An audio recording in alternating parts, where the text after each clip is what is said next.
Narito po ngayon ang News TV Quick Response Team sa punong tanggapan ng National Disaster Risk Reduction and Management Council o NDRRMC kung saan 24 oras na ang monitoring sa bagyong Lawin, lalo pat itinaas na ito sa super typhoon status base na rin sa datos ng Joint Typhoon Warning Center ng Amerika. Dito nga po sa atin sa Metro Manila ay maaliwalas po ang panahon, pero sa ilang bahagi po ng Mindanao ay matindi na ang pinsalang idinudulot nitong bagyong Lawin.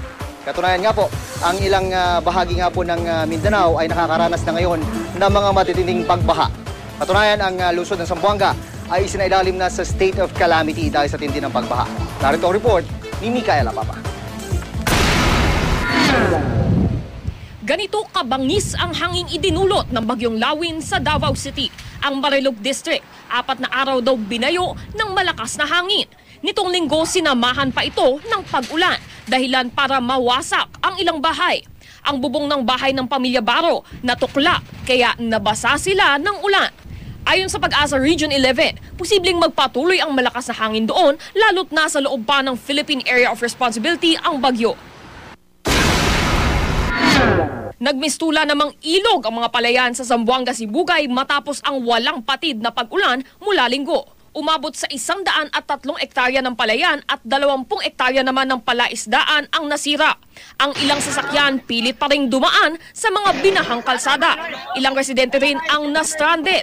Kaagad namang nagbigay ng tulong ang Regional Disaster Risk Reduction and Management Council sa mga nasalanta. Isinailalim naman sa state of calamity ang Zamboanga City matapos ang matinding pagbaha dahil pa rin sa bagyong Lawin. Binaha maging ang ilang paaralan, kaya pati klase ng mga estudyante apektado. Nakatakda namang magbigay ng halos kalahating milyong halaga ng relief goods ang DSWD sa nasabing rehiyon. Matagumpay na nailigtas ng Kidapawan City Emergency Response Unit ang 7 mountain climber mula sa Luzon na na-stranded sa Mount Apo dahil sa malakas na ulan. Pababa na sana ang mountaineers kasama ang kanilang guide nang biglang tumaas ang tubig sa Marble River. Ayon sa City Information Office ng lungsod, umabot sa 7 talampakan ang tubig sa ilog kaya nahirapang tumawid ang mountaineers.